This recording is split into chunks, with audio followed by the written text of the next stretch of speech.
Bismillahirrahmanirrahim. Assalamualaikum warahmatullahi wabarakatuh. Alhamdulillahi rabbil alamin. Wassalatu wassalamu ala sayyidil mursalin wa ala alihi wa ashabihi wa man tabi'ahum bi ihsanin ila yaumiddin. Amma ba'd.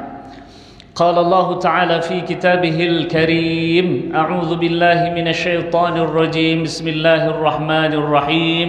يا أيها الذين آمنوا اتقوا الله حق تقاته ولا تموتن إلا وأنتم مسلمون. وقال الله تعالى: أعوذ بالله من الشيطان الرجيم. بسم الله الرحمن الرحيم. لقد كان لكم في رسول الله أسوة حسنة لمن كان يرجو الله واليوم الآخر وذكر الله كثيرا. صدق الله العظيم. ثم أما بعد. Bersyukur kita kepada Allah dengan mengucapkan dengan lisan kita Alhamdulillahi Rabbil Alamin, dan tentunya kita bermohon kepada Allah kita pun mampu bersyukur dengan jasad kita. Saya lihat jamaah ramai, berbeda dengan pertemuan yang pertama, ramai dengan malaikat. Bersalawat kita kepada Nabi besar Muhammad sallallahu alaihi wasallam. Allahumma salli wa sallim ala sayyidina Muhammad. Bapak Ibu jamaah Masjid Al-Muhajirin yang dimuliakan Allah Subhanahu wa taala, melanjutkan apa yang pernah saya sampaikan pada pertemuan pertama, dua peristiwa yang terjadi sebelum lahir Nabi mulia Nabi Muhammad sallallahu alaihi wasallam. Pada pertemuan yang pertama saya sampaikan tentang penggalian sumur Zam-Zam atas izin Allah Subhanahu wa taala. Kakek Nabi Muhammad sallallahu alaihi wasallam yang bernama Abdul Muttalib diberi oleh Allah Subhanahu wa taala kesempatan untuk mendapatkan titik sumur Zam-Zam yang lama tertimbun. Pada kesimpulan ataupun pelajaran yang bisa kita ambil ataupun saya ambil, di antara banyak sekali pelajaran adalah bahwasanya air adalah sumber kehidupan. Bahkan dikatakan, saya mendapat kemarin slide materi dari Ustadz Bapak Fauzanov, luar biasa bagaimana air dalam Islam tersebut. Begitu luar biasa sehingga seakan-akan sebelum lahir Nabi besar Muhammad sallallahu alaihi wasallam telah disiapkan salah satu daripada sumber kehidupan, bahkan sesuatu yang banyak dibutuhkan oleh tubuh kita ini.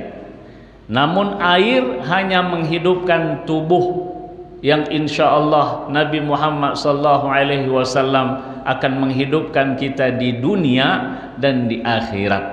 Bapak Ibu sekalian jamaah Masjid Al-Muhajirin yang dimuliakan Allah, kesempatan hari ini saya mohon kepada Allah Subhanahu wa taala agar memberi saya taufik dan memberi kepada Bapak Ibu sekalian juga taufik sehingga saya menyampaikan dengan baik dan diterima juga dengan baik. Peristiwa yang kedua diabadikan oleh Allah Subhanahu wa taala dalam surat Al-Fil. Kalau dibaca suratu Al-Fili, kalau disebut surah hadza al-filu jadinya, atau kita sebut juga dengan lebih mudahnya surat fil gitu. Saya ketika mendengar surat fil ini teringat Musailamah al-Kadzdzab. Nah, itu tak terlepas itu kata Musailimah atau Musailamah al-Kadzdzab, salah satu dari orang yang mengaku sebagai nabi. Betul?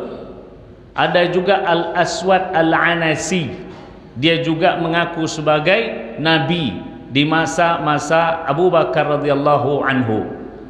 Lalu ada juga yang mengaku sebagai nabi di masa sekarang. Dan masa sekarang ada pengacaranya. Hebatnya mengaku Nabi sekarang itu Pak, ada pengacaranya. Betul gak?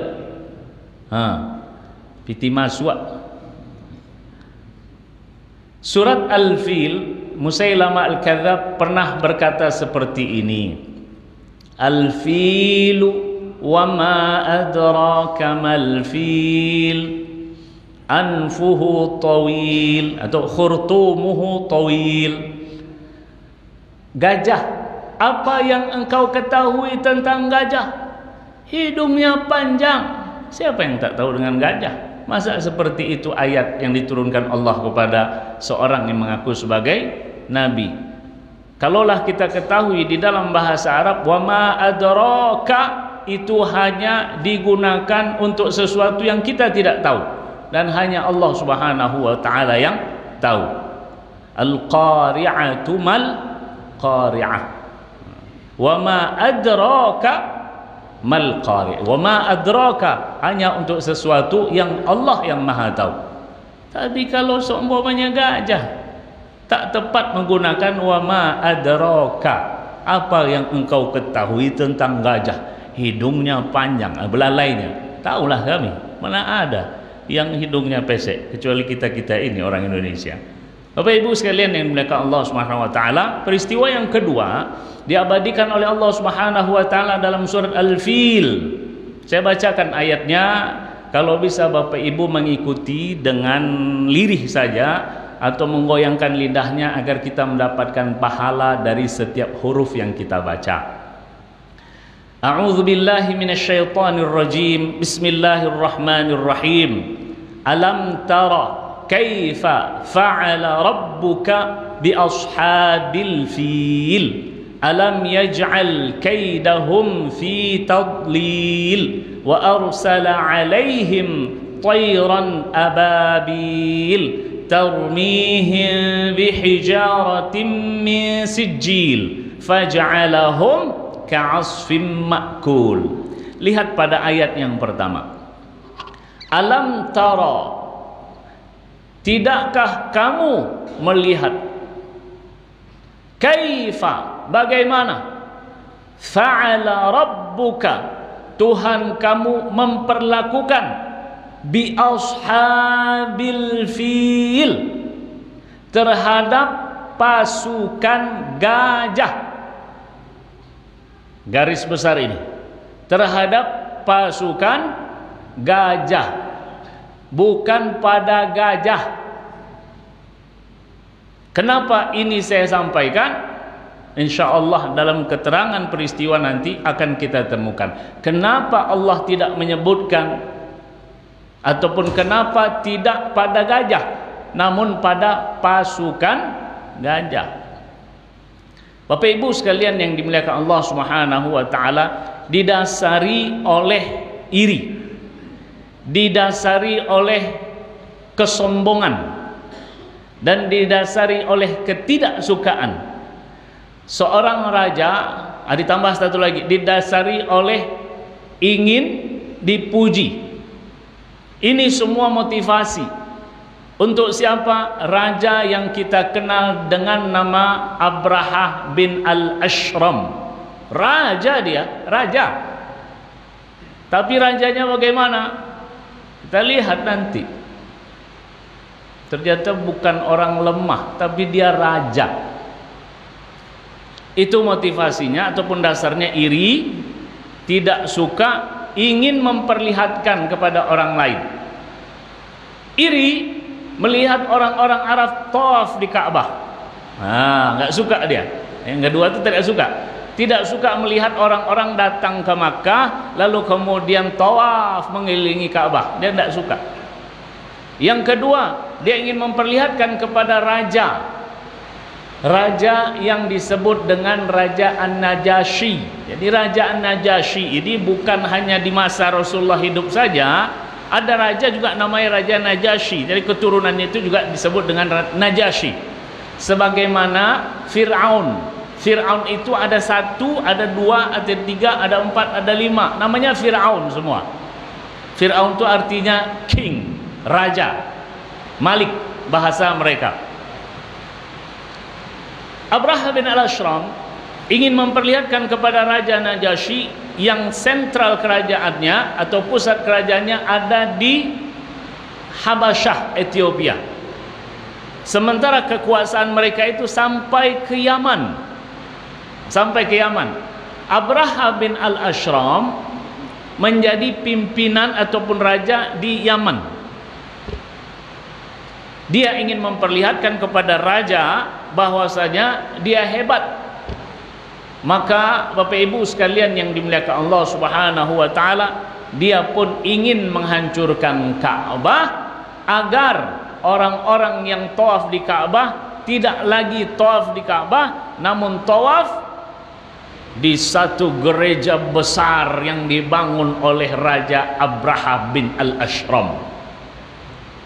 Gereja ini bernama Qullais, pakai qaf, Qullais, bukan pakai K. Qullais yang saya pakai ini, yang bapak pakai, ibu tak pakai. Bapak ini namanya peci, dalam bahasa Arab Qalansuah. Kenapa gereja ini disebut dengan Qullais? Gerejanya besar, mewah, tinggi. Jadi jika seseorang pakai peci seperti saya ini, ukuran saya 7, saya pakai ukuran 8, maka saya lihat gereja ini sampai yang paling tinggi, peci saya akan jatuh.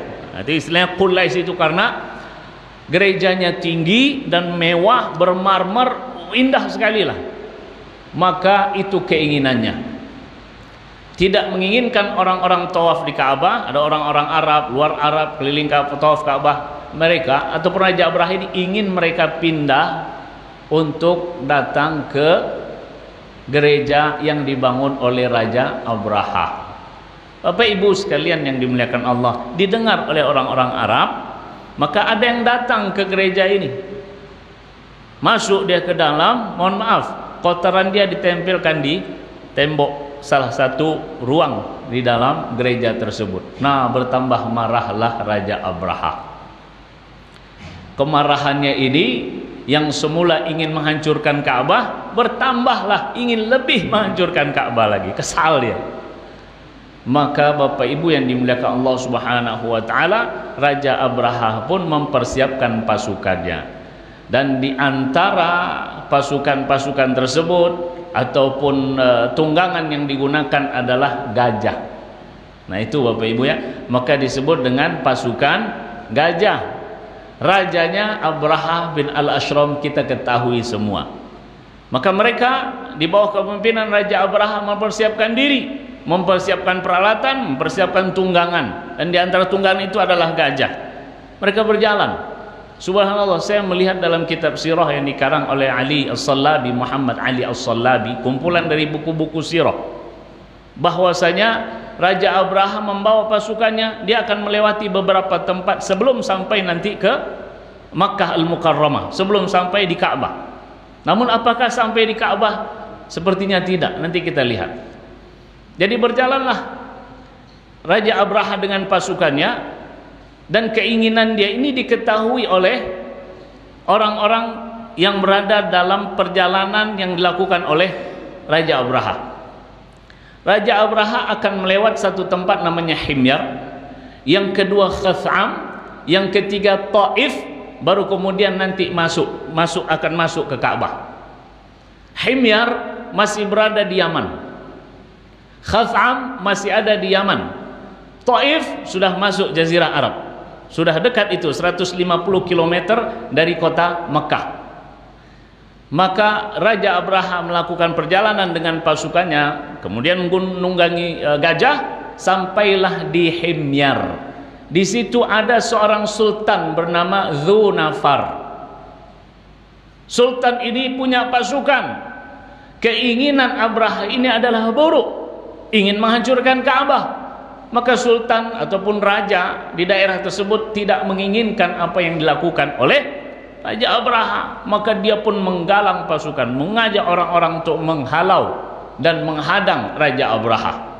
Namun Bapak Ibu yang dimuliakan Allah Subhanahu wa taala, ini Raja Abraha punya kekuatan besar, punya pasukan kuat. Maka Dzunafar pun tak mampu menghadapi, walaupun di awal dia berusaha untuk menghadang. namun dia tidak mampu. Dan yang kedua, dia tidak mau menolong. Nah, gitu ya. Jadi raja yang pertama ini Dzunafar, dia menghadang namun dia kalah. Namun walaupun dalam keadaan kalah, dia tidak mau menolong Raja Abraha untuk menuju Ka'bah, menghancurkan Ka'bah. Yang pertama.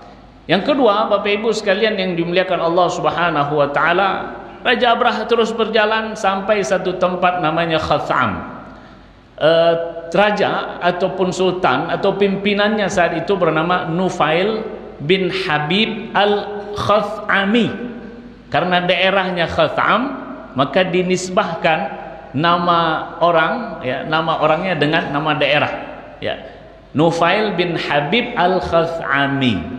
Kalau tadi Dzunafar dari Himyar, yang kedua ini adalah Nufail bin Habib al-Khath'ami. Nama suka saya ulang agar kita mengingatnya. Walaupun bulan depan kalau saya tanya Bapak Ibu mungkin lupa, mungkin. Tapi lebih banyak yang lupa juga. Bapak Ibu sekalian dimuliakan Allah Subhanahu wa taala, berbeda dengan Raja Himyar. Nufail bin Habib al-Khath'ami, dia menghadang Raja Abraha. Namun ketika dia kalah karena kekuatan tidak imbang, ia pun menawarkan untuk menolong Abraha. Ini tipe kedua. Kalau tipe pertama sampai habis saya tetap tak suka dengan apa yang kau lakukan. Walaupun saya kalah, saya tetap tidak akan mendukung engkau. Itu tipe yang pertama. Jangan bawa-bawakan ke zaman-zaman kita, Pak, ya. Kalaupun mau dibawa, silahkan. Tipe yang kedua, dia menghadang, namun kemudian dia kalah, lalu siap menolong, siap mendukung. Oke lah Abraha, saya dukunglah engkau, yang penting kau tak apa-apakanlah saya. Ini namanya Nufail bin Habib al-Khath'ami, masih di kawasan Yaman. Bapak Ibu sekalian yang dimuliakan Allah Subhanahu wa taala, wajar Abraha kekuatannya luar biasa, pasukannya juga kuat, peralatannya juga boleh dianggap lengkap karena dia raja. Maka dia melanjutkan perjalanan sampai di tempat sudah masuk daerah Jazirah Arab, sudah masuk di Taif. Bertemulah dengan seorang raja ataupun pimpinan saat itu bernama Mas'ud bin Mu'attib. Bagaimana pimpinan yang ketiga ini? Kalaulah yang pertama menghadang dan tak mau mendukung, yang kedua menghadang lalu kalah kemudian mendukung, yang ketiga ini pasrah, dia tidak menghadang, bahkan membuka tangannya untuk membantu Raja Abraha. Memang tipe orang ya seperti inilah. Ada tipe-tipe orang seperti yang terjadi pada zaman Abraha bin al-Ashram. Maka Mas'ud bin Mu'attib menolong. Nahnu 'ala as-sam'i wa ta'ah. Kami siap mendengar dan kami siap taat membantu engkau wahai Abraha. Memang kurang ngajar. Padahal Abraha itu keinginannya menghancurkan Ka'bah. Kami siap mendengar, kami siap menolong, siap membantu. Wah, saya utus satu orang lah untuk memberi engkau jalan di mana jalannya. Nama orangnya Abu Rughal. Ini kalau kita sebut sekarang Google Map-nya, tapi bentuknya orang. Kalau Google Map kan aplikasi. Maka Mas'ud bin Mu'attib meminta kepada Abu Rughal, wahai Abu Rughal, antarkan mana jalan mudah untuk sampai ke Ka'bah. Subhanallah. Diantarkan oleh Abu Rughal, namun Allah berkehendak Abu Rughal mati di jalan. Abu Rughal ini Bapak Ibu yang dimuliakan Allah Subhanahu wa taala, dikatakan kuburannya selalu dilempar dan dirajam karena pengkhianatannya atas Ka'bah, karena dia ingin membantu Raja Abraha. Sampailah di suatu tempat, Raja Abraha mengutus salah seorang untuk datang ke kawasan Ka'bah, di mana orang-orang tinggal di situ. Dan pesannya satu.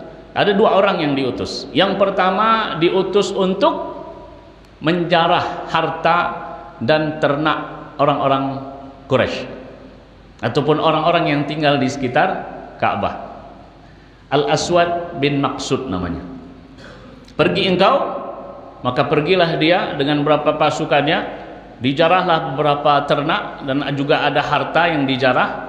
Lalu di antara binatang ternak yang dijarah ini adalah onta, jumlahnya sekitar 200 ekor onta. 200 ekor onta ini adalah milik kakek Nabi Muhammad sallallahu alaihi wasallam, Abdul Muttalib. Masya Allah, kaya ternyata kakek Nabi Muhammad. 200 ekor onta. Masjid ini aja kalau kurban tak pernah sampai 100 kan Pak? Itu pun sapi. Bagaimana kalau onta? Berapa harga satu onta itu? Nah, yang kurus aja bisa 35 juta. Bagaimana dengan yang sehat walafiat? 200 ekor onta dijarah oleh pasukan Raja Abraha. Dibawa sama dia 200 ekor onta. Lalu ada lagi satu lagi yang diutus untuk menyampaikan kepada Abdul Muttalib. Namun sebelumnya bukan ingin menyampaikan ke Abdul Muttalib. Dia mencari siapa orang yang terkemuka, orang yang disegani di kota Mekah. Jadi cari dulu siapa orang yang paling disegani ini di kalangan orang Mekah. Maka diketahuilah bahwasanya orang yang disegani adalah Abdul Muttalib. Abdul Muttalib juga Pak, kakek Nabi Muhammad sallallahu alaihi wasallam. Dijumpailah oleh salah satu utusan daripada Abraha. Wahai Abdul Muttalib, saya sampaikan pesan dari Raja Abraha. Apa pesannya? Raja Abraha ingin menghancurkan Ka'bah saja, tidak ingin mengganggu kalian dan memerangi kalian. Hanya ingin menghancurkan Ka'bah, itu aja. Nah, pesan ini saya sampaikan kepada engkau ya. Dah. Sementara Abdul Muttalib 200 ekor ontanya sudah dijarah. Maka Abdul Muttalib juga menyampaikan, tolong sampaikan pesan kepada raja kalian, saya ingin berbicara dengan raja. Apa yang ingin kau sampaikan? Sampaikan ajalah, beri saya waktu untuk bicara dengan Raja Abraha. Maka ada seorang juru bicara daripada raja namanya Anis. Anis, ya, bukan Anies Baswedan, tapi Anis. Namanya juga Anis. Dan dari dialah dipertemukan Abdul Muttalib dengan Raja Abraha. Bapak Ibu yang memuliakan Allah Subhanahu wa taala. Kita sama-sama tahu yang namanya raja kalau didirikan tenda pastilah tendanya megah. Dan tempatnya di Muhasir. Muhasir itu antara sudah berada di Mina. Sudah berada di Mina. Itu Muhasir namanya. Disitulah Raja Abraha mendirikan tenda. Lalu Abdul Muttalib diizinkan berjumpa. Ada hal yang luar biasa terjadi ketika Abdul Muttalib menjumpai Raja Abraha. Apakah yang terjadi? Kita lanjutkan pada waktu yang lain. Enggak lah, sekarang juga saya sampaikan Pak. Raja Abraha duduk di atas singgasananya di bawah tenda yang megah. Masuk kemudian Abdul Muttalib. Ketika Abdul Muttalib masuk, terlihatlah oleh Raja Abraha sosok yang disegani, yang berwibawa. Di dalam sirah itu saya baca, Raja Abraha ketika melihat Abdul Muttalib, nampak kewibawaan daripada Abdul Muttalib membuat Raja Abraha tak mampu duduk di atas singgasananya, namun mengajak Abdul Muttalib untuk duduk bersama di atas karpet. Biasanya kan raja begini aja Pak, mau siapa aja yang datang, kan di atas kursinya aja. Namun ketika melihat Abdul Muttalib, kakek Nabi Muhammad SAW yang berwibawa, tak mampu dia duduk di atas singgasananya, turun dia. Maka diajak Abdul Muttalib. Raja Abraha kemudian bertanya, wahai Abdul Muttalib, apa yang engkau inginkan? Raja Abraha ini membayangkan yang diinginkan oleh Abdul Muttalib adalah, kalau kita kira-kira apa yang kita bayangkan? Raja Abraha ingin menghancurkan Ka'bah. Lalu Abdul Muttalib datang, kira-kira apa yang akan disampaikan oleh Abdul Muttalib? Mungkin bagi kita, janganlah engkau serang Ka'bah ini. Ka'bah itu ada yang menjaganya. Jangan, bahaya nanti. Betul nggak Pak? Namun apa yang disampaikan oleh Abdul Muttalib? Abraha, 200 ekor onta milik saya kalian jarah, kembalikan itu. Raja Abraha heran, Ka'bah mau saya hancurkan, engkau bicara tentang onta, nggak ada hubungannya. Ini Ka'bah yang dia akan dihancurkan. Di awal Abraha itu sangat segan, tapi mendengar keinginan daripada Abdul Muttalib, ini aja yang diinginkannya. Padahal Ka'bah tempat suci mereka akan saya hancurkan. Datang ke sini minta dikembalikan onta-ontanya. Heran Raja Abraha, lalu Raja Abraha bertanya, ya keheranan ini dia sampaikan, kenapa engkau minta itu? Kenapa engkau minta mengembalikan 200 ekor ontamu? Padahal kami ini akan menghancurkan tempat ibadah kalian, tempat suci kalian. Dijawab dengan tenang oleh Abdul Muttalib, "Oi, Abraha, pemilik onta itu saya. Sementara pemilik Ka'bah itu ada yang akan menghadang dan merintangi engkau. Lai jaleh Abraha." Gitu mungkin Pak ya. Subhanallah, itu keyakinannya kepada Allah luar biasa. Onta itu pemiliknya saya, sementara Ka'bah ada yang memiliki dan dia yang akan kau hadapi nanti. Karena hati sudah tertutup, didasari oleh iri, tidak suka, ingin memperlihatkan kepada orang lain. Apa kata Raja Abraha? Tak ada yang mampu menghadang saya. Udah Pak, hati kalau sudah tertutup sama Allah pun tak takut. Hati sudah tertutup dengan jabatan, hati sudah tertutup dengan harta, dengan kekuasaan, sama Allah sudah tak takut itu biasanya. Ya Bapak ya, Ibu ya. Tak takut Raja Abraha, tak ada yang mampu menghadapi saya. Macam Lord aja dia, macam orang hebat. Dan begitu memang kalau hati sudah tertutup, kufur. Lalu Abdul Muttalib, ya sudah terserah ente lah. Yang penting saya sudah sampaikan pesan saya. Onta saya balikkan dulu. Masalah engkau berhubungan dengan yang engkau hadapi, ya silahkan dikembalikan ontanya. Lalu Abdul Muttalib kembali dan menyampaikan kepada penduduk, silahkan kalian masuk ke rumah kalian. Sesungguhnya Raja Abraha dengan kekuatannya, dia akan menghancurkan Ka'bah yang kita tidak akan mampu untuk menghadapinya. Logis ya Pak ya, karena memang kondisinya seperti itu ya. Rakyat tidak memiliki persenjataan, tidak memiliki kesiapan untuk menghadapi raja dengan pasukan yang terlatih dan peralatan yang lengkap. Maka wajar jika Abdul Muttalib mengatakan, sudah kalian kembali saja ke rumah masing-masing, dan ya apa yang terjadi terjadilah, karena kita yakin ada yang menjaga Ka'bah. Subhanallah. Bapak Ibu sekalian yang dimuliakan Allah Subhanahu wa taala, mulailah Raja Abraha bergerak. Tepat di Muhasir itu, persiapan untuk bergerak menuju Ka'bah dan untuk menghancurkan Ka'bah. Udah dekat itu, jalan kaki pun bisa kita, karena sudah di Mina. Bapak Ibu yang pernah jamarat Aqabah, Wusta, Sughra, itu Mina. Jadi siaplah Abraha untuk berangkat. Namun ada yang terjadi. Gajah yang tak mau bergerak. Inilah ayat 1 yang saya baca tadi. Gajahnya tak mau bergerak. Karena gajah nak mau kontribusi. Istilahnya mungkin bahasa saya cukup antarkan di sini sajalah. Kalau saya ikut menghancurkan Ka'bah, hendaklah kalian aja lah yang pergi. Masya Allah, hewan. Ketika diajak untuk mendekati dan menghancurkan Ka'bah, dia nggak mau deh. Karena Ka'bah adalah rumah Allah. Itu sudah mulai itu kekuasaan Allah perlihatkan. Tak bergerak gajah itu.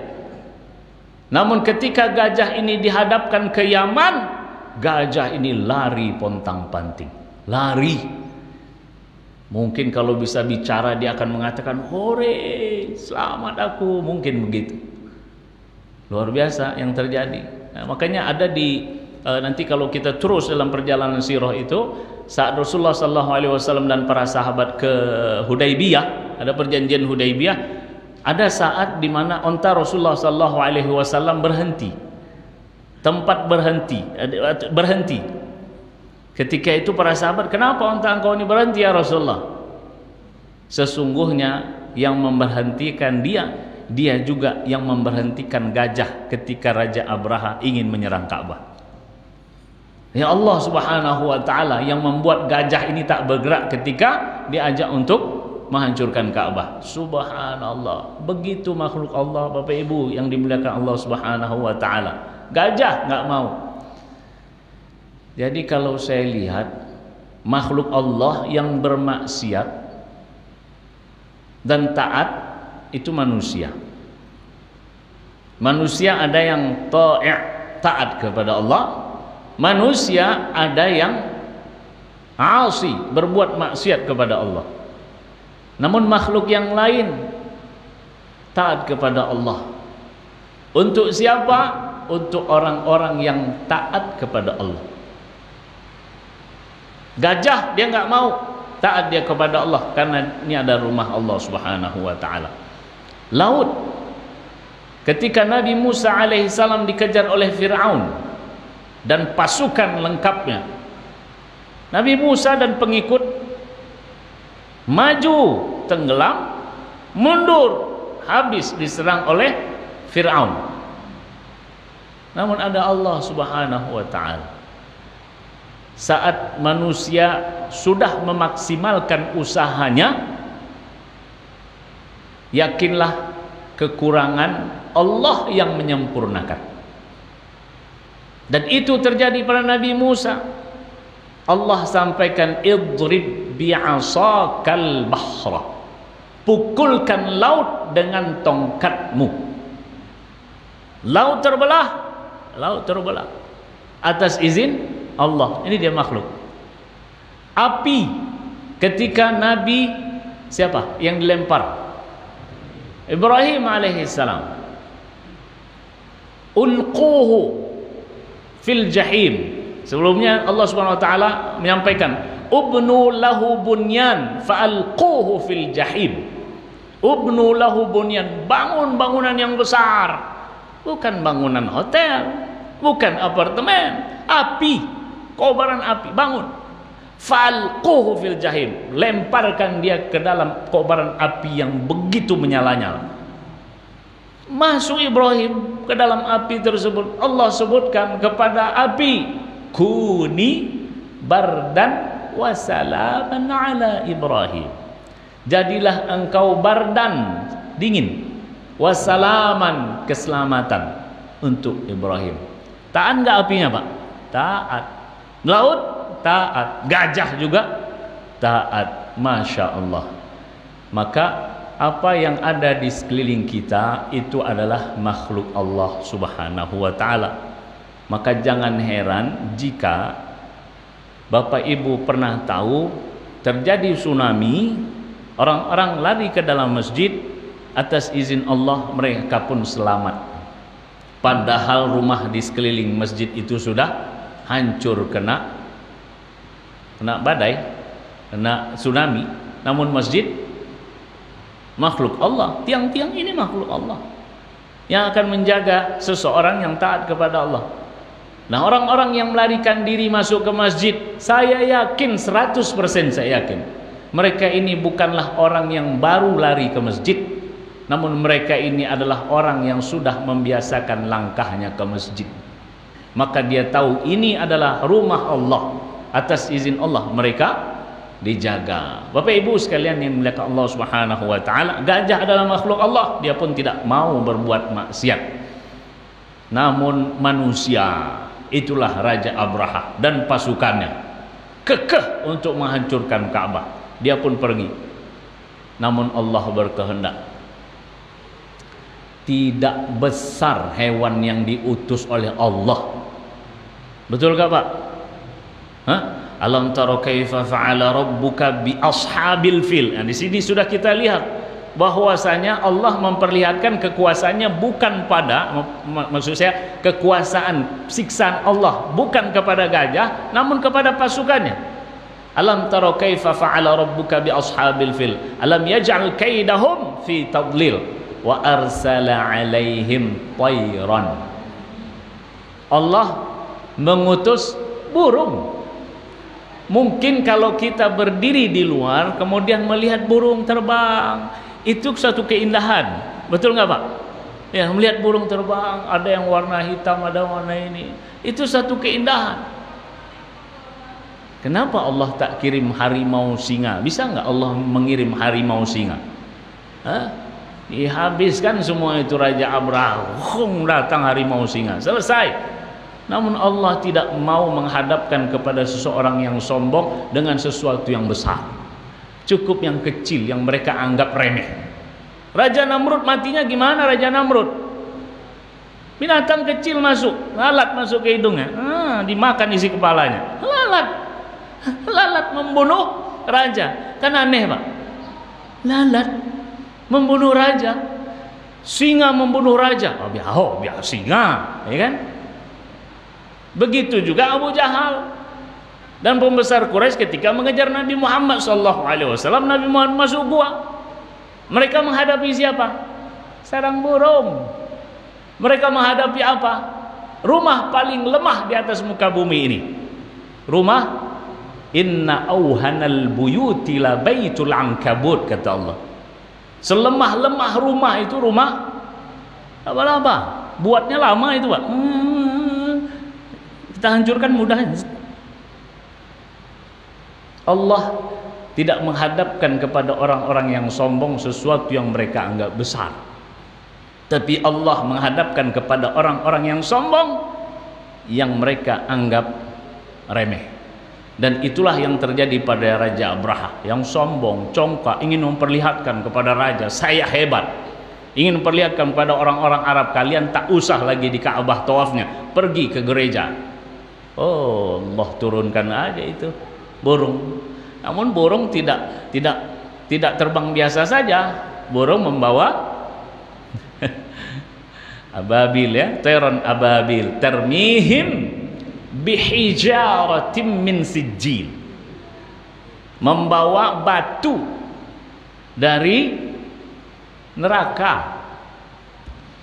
Dan batunya itu saya baca dalam sirah, besarnya sebesar biji bubur kacang hijau. Besar nggak tuh Pak? Bisa aja kan burung besar membawa batu dari gunung, timpakan sekali, buk, mati kan, bisa aja. Nah kalau begitu matinya cepat. Allah tidak mau membunuh orang zalim ini dengan cepat, pelan-pelan. Engkau Abraha ingin menghancurkan Ka'bah? Aku bunuh engkau bukan, aku matikan, bukan bunuh. Aku matikan engkau tidak dengan cepat. Kalau dijatuhkan kepada Raja Abraha ini batu besar, pak, penyet badannya, selesai, mati, cepat. Enggak. Allah siksa Pak. Dan itulah batu-batu kecil itu. Kena kepala ini, dia akan terus memakan, benanah. Kena aja ujung jari ini, nah dimakan terus sampai habis, nggak akan bisa dihilangi, nggak akan bisa dihindari.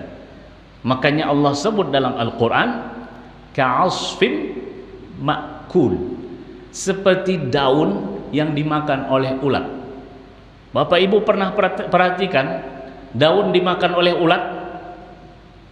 Itu tak pernah saya lihat ulat makan daun habis satu daun, tak pernah. Makannya sikit-sikit. Dilihat dia macam tak makan.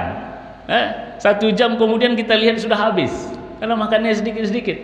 Itulah batu dari neraka itu yang dijatuhkan kepada pasukan gajah, memakan tubuh mereka sedikit demi sedikit.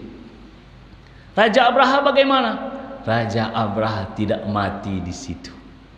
Di mana matinya Pak Ustadz? Dalam sirah saya baca, matinya di tempat dia berangkat. Bayangkan perjalanan dari tempat ia ingin menghancurkan Ka'bah, kena batu dari neraka itu, lalu dia balik pulang sampai ke Yaman. Berapa lama itu Pak? Kalau naik Mercy cepat sampainya, ambulan cepat sampainya. Ini tak ada ambulan, dia naik dengan tunggangannya. Berapa lama itu? Begitu lama siksaan yang Allah berikan kepada seseorang sombong ingin menghancurkan Ka'bah. Sampailah dia di tempat, maka pecah jantungnya ini, keluar, mati dia. Nah itu jazak, ganjaran orang yang zalim. Maka hati-hatilah jika menjadi pemimpin zalim. Allah tidak mematikannya dengan cepat, dikasih penyakit dulu. Kenapa? Banyak orang ini zolimi ya. Banyak orang yang mati pelan-pelan, masa mau mati cepat aja pemimpin zalim? Ini saya berbicara tentang Raja Abraha, Pak ya, jangan kemana-mana. Raja Abraha, zalim sekali dia, karena Ka'bah ingin dia hancurkan. Bapak Ibu sekalian yang dimuliakan Allah Subhanahu wa taala, peristiwa ini menjadi sejarah. Sebelum lahirnya Nabi Muhammad SAW, seakan-akan menurut saya pelajaran yang bisa saya ambil adalah bahwasanya pembela kebenaran, pelaku kebatilan ada. Pembela kebatilan juga ada. Pelaku kebenaran pasti ada, dan pendukung kebenaran pasti ada. Antara kebatilan dan kebenaran pasti dia akan bertemu untuk saling membela diri, ya. Orang-orang yang mendukung kebenaran, pelaku kebenaran, dia akan ajak orang-orang yang batil ini untuk masuk ke dalam kebenaran. Sementara orang-orang yang dalam kebatilan, dia akan menyerang orang-orang yang dalam kebenaran. Namun ending daripada kisah ini di mana Allah memperlihatkan wa qul ja'al haqqu wa zahaqal batil. Wa qul ja'al haqqu wa zahaqal batil. Ayat ini turun nanti ketika Rasulullah sallallahu alaihi wasallam Fathu Makkah. Namun ini satu pelajaran yang ingin saya sampaikan, bahwasanya kebenaran itu selamanya akan diberi kemenangan oleh Allah Subhanahu wa taala. Mungkin hanya waktu saja, perlu waktu, perlu proses. Namun kemenangan itu pasti diberikan oleh Allah Subhanahu wa taala pada kebenaran.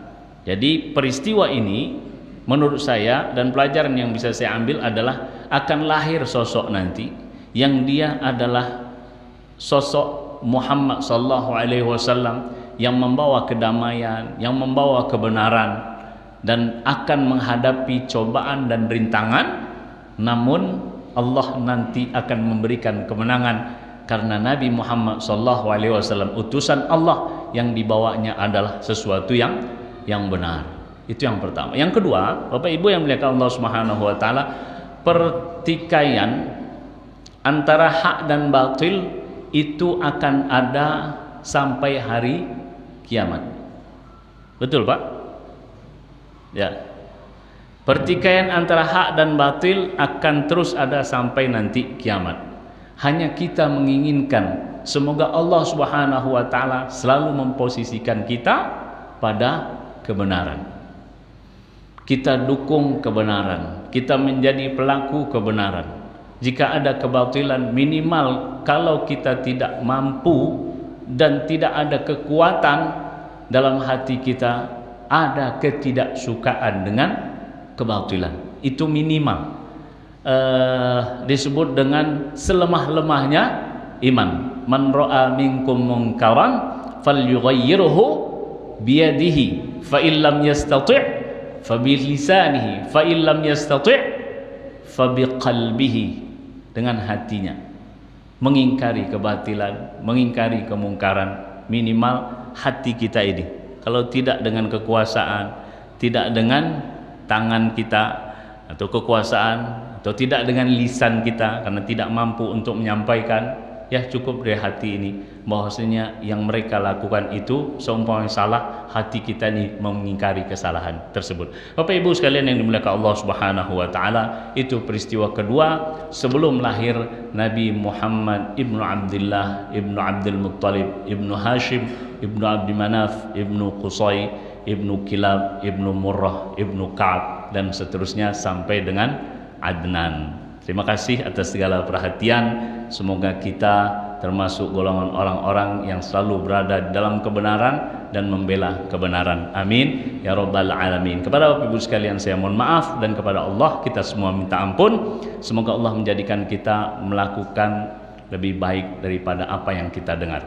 Subhanakallahumma wa bihamdika asyhadu an la ilaha illa anta astaghfiruka wa atubu ilaik. Wassalamualaikum warahmatullahi wabarakatuh.